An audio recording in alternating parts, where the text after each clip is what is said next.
Doug Hayes with me, the former Republican strategist in Washington, D.C., joins me now. Doug, look, the thing is, for the last X number of years, when there have been other mass shootings, everybody said if you couldn't get gun reform after Sandy Hook, you're never going to get it. And now we have Texas, and the one, if I read the columnists and the opinion writers, they all say the same thing. It's helpless. Nothing's going to change. The gun lobby is too powerful to affect any form of meaningful change.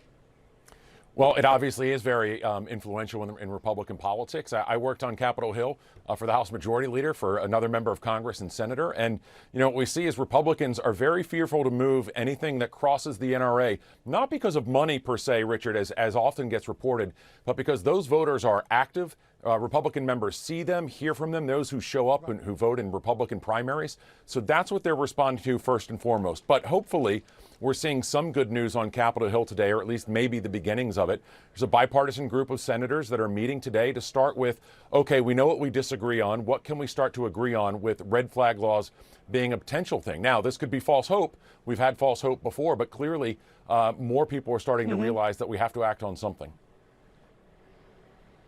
The idea that somehow there's a constitutional right to bear arms, which and of course the debate then always becomes about the machine guns, artillery, and then those sort of things. But the idea, the rest of the world does not have this level of murder, and the only real difference seems to be that the rest of the world doesn't have this right to bear arms, which seems to be so prevalent. Yeah, look, it all goes back to that, and then obviously court decisions, whether those are on state courts, federal appeals courts, or certainly the Supreme Court that decide on that. And that's where Republicans are rock hard on this. They're not moving on anything unless they feel that they'll be able to do something that is very limited in scope, if they're willing to do that. We've seen past incidences where it's worked. Senator Rick Scott of Florida was previously governor. He moved some legislation and signed it into law in Florida. We have different laws in different states, which affects things as well. For instance, the concealed carry laws are very different here in the District of Columbia, where I live, where you practically can't get it, whereas in other states you don't need a permit because you can do whatever you want. So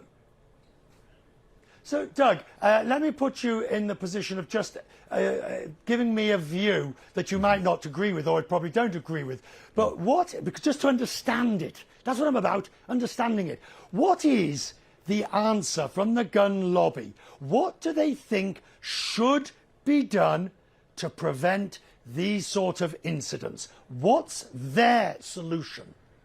Well, I think you've identified part of the problem there. Is what we hear from them is not a whole lot. So it'll obviously be very interesting to see what's said in Houston this week with the unfortunate timing of their meeting. But what they've decided as an organization or organizations is not to speak out on this. And I can tell you, as a Republican, one of the real disappointments I had with Donald Trump's tenure was, we talk about Quest means business. Donald Trump billed himself as the greatest deal maker that could ever be president. And he refused to negotiate on anything with guns or even immigration, where he would be allowed to, by the Republican base, to negotiate the deal on guns, immigration, and other things that a President Jeb Bush or a President Marco Rubio wouldn't have been allowed to. Yep. Could have been a Nixon goes to China moment that would have made Trump not just a good president, but potentially a great one. He never even took that chance. I think that's one of the more frustrating things that a lot of Republicans like myself are scratching their heads at right now. Gosh, Doug, I'm so grateful we had you this evening on the programme. You put that in great perspective, because I can tell you that the rest of the world just is bewildered by it. My niece and nephew are British, I understand. Thank you, sir.